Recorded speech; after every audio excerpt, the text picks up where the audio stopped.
என அனைவருக்கும் மேடையில் வீட்டிருக்கக்கூடிய தலைமை ஆசிரியர், correspondent, teachers parents association president, அதுபோல் என்னுடன் வந்திருக்கின்ற வழக்கறிஞர் சிவபிரசாத் அவர்கள், குழுத்துறை வட்ட சட்ட பணிகள் ஆணைக்குழுவினுடைய பிஎல்பி ஆஃபீஸர்ஸ், அதுபோல் இங்கே வீட்டிருக்கக்கூடிய டீச்சர்ஸ், ஸ்டூடெண்ட்ஸ் எல்லாருக்கும் என்னுடைய சுதந்திர தின வாழ்த்துக்களை தெரிவித்துக் கொள்கிறேன். அதாவது சுதந்திரம் கிடைக்கப்பெற்று 80 ஆண்டு காலம் ஆகிவிட்டது. அந்த சுதந்திரத்தினுடைய சுதந்திர தினம், அந்த சுதந்திர தினத்தினுடைய மீதான ஒரு அன்பு, நம் முன்னோர்கள் பெற்ற பாடுகள், அந்த வலிகள், அதை நாம் மறந்து விட்டோமோ என்கின்ற ஒரு கேள்வி இந்திய காலங்களில் எழுகிறது. நேற்றைய தினத்திலே எங்களுக்கு சொன்னார்கள், அருமனை அந்த பக்கத்தில் ஒரு ஸ்கூலில் வந்து நீங்கள் போகணும், இந்த சுதந்திர தின விழா ஃபங்க்ஷனில் போகணும். ஈவினிங் எங்களுக்கு இன்ஸ்ட்ரக்ஷன் வருது, இல்லை அங்கே வேண்டாம், அங்கே ஏதாவது ஒரு டீச்சர் வந்து இது கொடியேற்றிட்டு போயிடுவாங்க. இந்த அவல நிலை எப்படி வந்ததுன்னு எனக்கு தெரியல. கிட்டத்தட்ட 90 ஆண்டுகள் போராட்டம், இந்திய சுதந்திரத்தினுடைய போராட்டத்தினுடைய வலி, வீரியம். இந்த 90 ஆண்டுகள் போராட்டம் இன்றைக்கு நமக்கு சாதாரணமாக எடுக்கப்படுகின்றது. நம்மள நிறைய மாணவர்கள் கூட காணாது. அந்த தாக்கம் ஏன் இன்று அழிந்து போய்விட்டது என்கின்றது கேள்வியாகிறது. ஒரு காலகட்டத்தில் நாங்கள் படிக்கும்போது சுதந்திர தின விழா, குடியரசு தின விழாவில் இன்னைக்கு சார், கரஸ்பாண்டன்ட் சார் சொன்ன மாதிரியும், அதே போல் நம்ம சிந்துகுமார் சார் சொன்ன மாதிரியும், அந்த வீரர்களுடைய தியாகத்தை சொல்லும்போது அப்படி இந்த என் பக்கத்தில் தான் நின்று இருந்தாங்க சிவபிரசாத் சார். சிந்துகுமார் சார் திருப்பூர் குமரன் அவர்களுடைய வரலாறை சொல்லும்போது என்கிட்ட கையை தட்டி காட்டுறாரு, பாருங்க சார், அப்படி முடிவுகளெல்லாம் அப்படி எழுப்பி நிற்குது அவருக்கு, அதை காட்டுறாரு. அந்த தியாகம் வலிமையானது, வலியானது, கொடுமையானது. அந்தமான் சிறைன்னு சொல்லிட்டு ஷார்ட்டா சொல்லிட்டாங்க, ஷார்ட்டா முடிச்சுட்டாங்க. நம்ம சாதாரண குழுத்துறையில் இருக்கக்கூடிய சப்ஜெக்டில் கூட நம்மளால ஒரு நாள் உட்கார முடியாது, அவ்வளோ பதட்டம், வலி இருக்கும். பேர்பட்ட தியாகங்களை கடந்து வந்து பெற்ற சுதந்திரம் இன்னைக்கு அது சாதாரணமாக எடுத்துக்கொள்ளப்படுகிறது. இன்னைக்கு நம்ம ஸ்டூடெண்ட்ஸுக்கு தான் நாங்கள் பேசணும், நம்ம எதுக்கு பின்னாடி நம்முடைய அடுத்த வாழ்க்கை முறை ஓடுதுண்டா, நடிகர்களுக்கு பின்னாடி ஓடிட்டு இருக்கு. நம்முடைய சுதந்திரத்தை இங்கே எஸ்டாப்ளிஷ் பண்ணி நமக்கு தந்த தலைவர்களுடைய பற்றியுள்ள கருத்தெல்லாம் தெரியாது.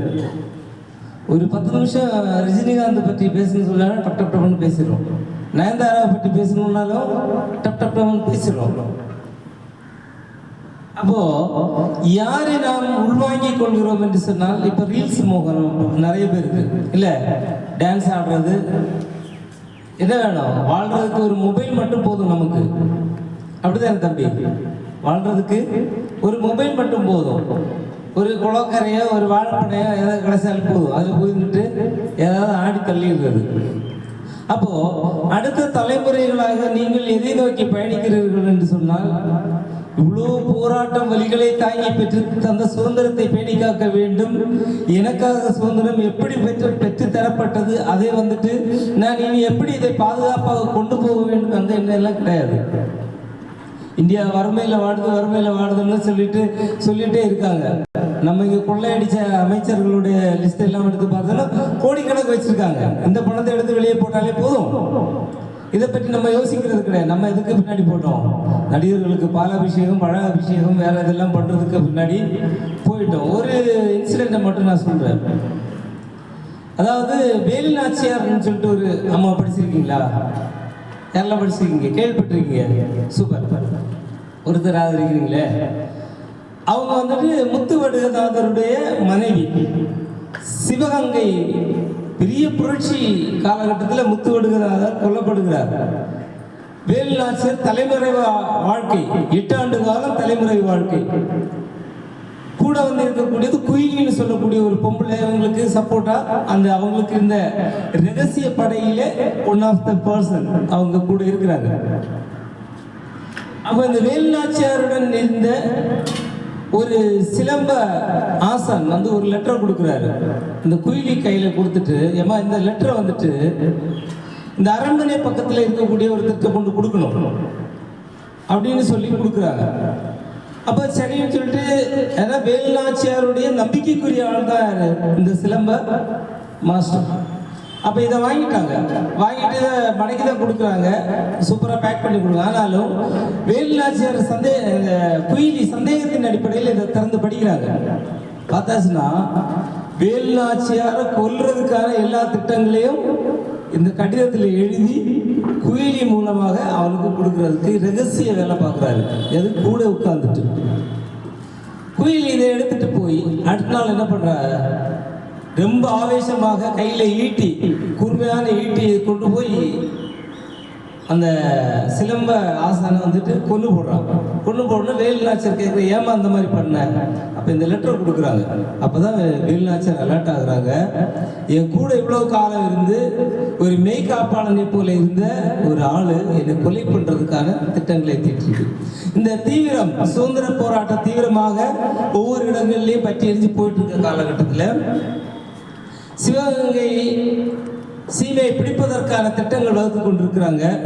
ஆங்கிலேயர் அரசுகள்கிட்ட பீரங்கி படைகள், துப்பாக்கி, அது ஆயுதங்கள் அதிகமாக இருக்கு. இவங்களுக்கு அதிகபட்சம் இருந்தது அம்பு, வில்லு, வாளு, வெட்டுகத்தி, இதெல்லாம் தான் இவங்கள்ட்ட இருந்தது. அப்போ ஒரு சீன்ல வந்துட்டு சிவகங்கை அரண்மனைக்குள்ளாக செல்ல வேண்டும். அப்போ அந்த ஒரு நாளுக்காக காத்து கொண்டிருக்கின்றார்கள், எப்படி செல்வதென்று.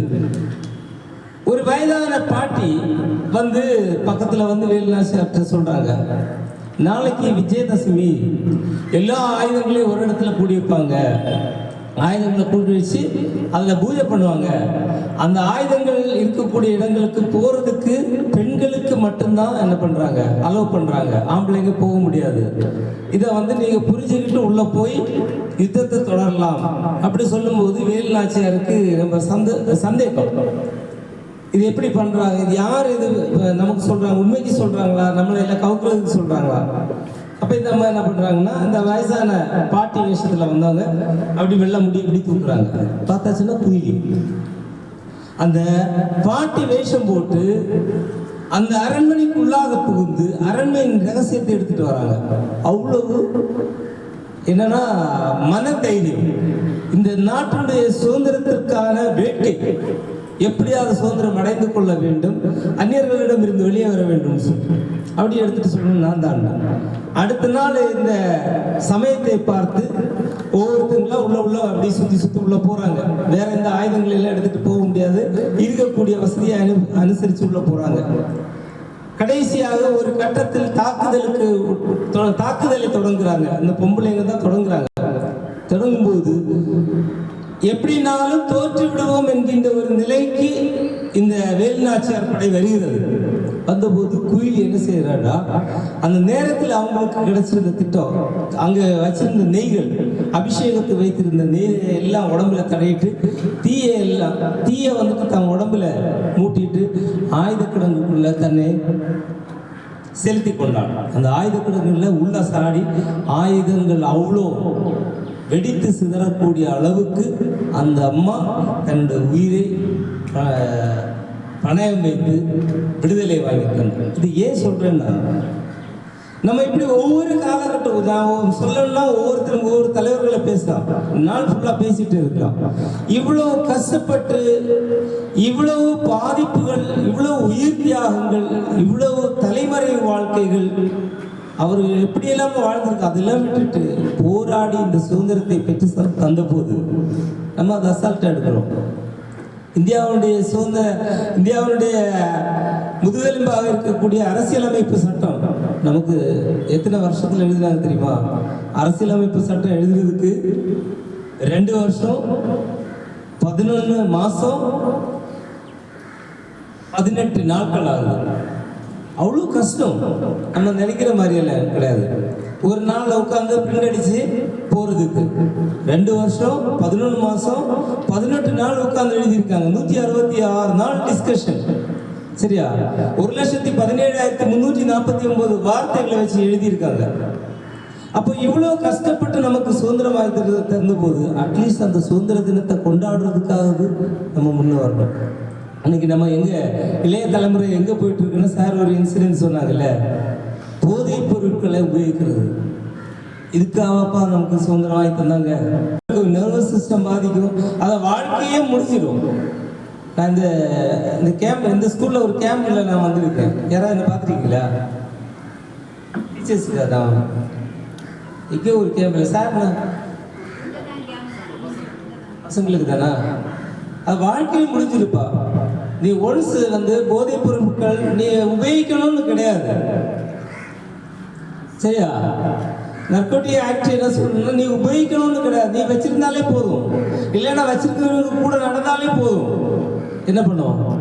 அது குற்றம். அந்த குற்றத்துக்குள்ளாடி நீ வந்தேன்னா, ஒரு வாட்டி போலீஸ் கையில் மாட்டினேன்னா உன் வாழ்க்கையை முடிச்சு. நீ அப்பாவை பார்க்க முடியாது, அம்மாவை பார்க்க முடியாது, சொந்தக்காரங்களை பார்க்க முடியாது, தலை கீழாக நின்றாலும் உன்னுடைய வாழ்க்கையை திருப்பி எடுக்க முடியாது. இப்போ இருக்கக்கூடிய சிஸ்டம் அப்படி.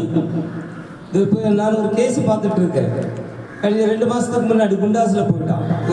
ஒரு கேஸில் புக் ஆனவன் 4 கேஸ் அவனுக்கு என்னது அடிஷ்னலாக போலீஸ்க்கு கொடுத்துட்டாங்க. போலீஸே அடிஷ்னலாக கொடுக்குறாங்க. அது தப்பு செய்தானே, தப்பு செய்யலையா, அது கோர்ட்டில் வரும்போது தான் தெரியும். ஆனால் இப்போ குண்டாஸில் இருக்கான், வயசு 24. எங்கே இருக்கான்? பாளையங்கோட்டை ஜெயிலில் இருக்கான். அம்மாவை பார்க்க முடியாது, அப்பாவை பார்க்க முடியாது. அப்போ இப்பேற்பட்ட நிலையிலிருந்து நீங்கள் பாதுகாக்கப்பட வேண்டும். உங்களுடைய ஆரோக்கியம் பாதுகாக்கப்பட வேண்டும். இந்த சமூகத்தினுடைய சுதந்திரத்தை பாதுகாக்க வேண்டிய அதிகாரமும் அதற்கான எல்லா வாய்ப்புகளும் உங்களுக்கு தான் எனக்கு வழங்கப்படும். எங்களால் முடிஞ்ச வரைக்கும் இந்த அளவு கொண்டு வந்துட்டோம். நாங்கள் படிக்கக்கூடிய காலகட்டத்தில் எங்கள் ஸ்கூல்ல எல்லாம் நாங்கள் இதை கேட்கக்கூட இல்லை. இப்படி போதைப் பொருட்கள் உபயோகிக்கிறாங்க, போதைப் பொருள் வச்சிருக்காங்கன்னு சொல்லி நாங்கள் கேட்டது கூட கிடையாது. ஆனால் இன்னைக்கு சகஜமாக நான் இடையில ஒரு ரீல்ஸ் பார்க்குறேன், ஒரு வீடியோ பார்க்குறேன். சாரை அடிக்கிறாங்க, அடிச்சு தரக்கூடிய சாரை அடிக்கிறாங்க. யார் அடிக்கிறாங்க? 8ஆம் கிளாஸ் மாணவன் அடிக்கிறான். இது என்ன கொடுமைன்னு தெரியல. எங்களுக்கெல்லாம் ஆவேசம் வேற. அந்த சார் ஆனாலும் அவர் சகிச்சுட்டு இருக்காரு. நாங்கள் என்ன வேற ஏதாவது பண்ணியிருப்போம். என்னன்னா, உன்னுடைய வாழ்க்கை முன்ன வர வேண்டும், நீதான் உன்னை தயார்படுத்திக் கொள்ள வேண்டும். உன்னுடைய வாழ்க்கை முன்னுக்கு வர வேண்டும் என்று சொன்னால் நீதான் படிக்க வேண்டும், நீதான் ஒழுக்கங்களை கற்றுக்கொள்ள வேண்டும். எங்களுக்கு சொல்லித்தரத்தான் முடியும். அதை விட்டு போயிடுச்சுன்னா இழந்து போன வாழ்க்கையை திருப்பி எடுக்க முடியாது. ஆகவே நான் உங்களுக்கு ஒரு பொதுவான அட்வைஸை தான் நான் சொல்லி முடிக்கிறேன். இந்த விழாவை முடிக்கணும், எனக்கு தந்திருக்கிற டைம்ஸ் இருக்கும். அதனால் பெற்றுக்கொண்ட சுதந்திரத்தை நாம் பேணி காக்க வேண்டும். நம்முடைய வாழ்க்கையில் ஒவ்வொருத்தர்களும் நல்ல அளவில் நல்ல பெரிய ஆளாக வர வேண்டும். பெரிய ஆளுன்னா எப்படிடா, இப்படி நல்ல பொக்கம் வச்சு ஜிம்மில் எல்லாம் போய் அப்படி வீதி ஆட்டம் பண்ண மாட்டோம், அப்படி இல்லை. நமக்கான அதிகாரங்களை பெற்றவர்களாக மாற்றப்பட வேண்டும். தயவு செய்து உங்கள் வாழ்க்கையில் ஒரு முடிவு மட்டும் எடுத்துக்கோங்க. எந்த நடிகனுக்கு பின்னாடியும் நடிகைகளுக்கு பின்னாடியும் பார்க்கிறதுக்கும் அவங்களுக்கு வேண்டி ஓடுறதுக்கு சாடுறதுக்கு நிற்காத. உங்கள் அப்பா அம்மா என்ன சொல்கிறாங்க, உங்கள் டீச்சர்ஸ் என்ன சொல்கிறாங்க, எதை ஹேண்ட் ஓவர் பண்ணுறாங்க, அதை பார்த்துக்கிட்டு உங்கள் வாழ்க்கையில் நீங்கள் நல்ல முறையில் முன்ன கொண்டு வாங்க. வாழ்க்கையில் நல்ல ஜட்ஜஸாக, அட்வொகேட்ஸாக, அதுபோல் டீச்சர்ஸாக, கலெக்டர்ஸாக, அதிகாரம் பெற்றவர்களாக நீங்கள் முன்னுக்கு வர வேண்டும் என்று வாய்ப்புக்கு நன்றி கூறி விடைபெறுகிறேன். நன்றி, வணக்கம்.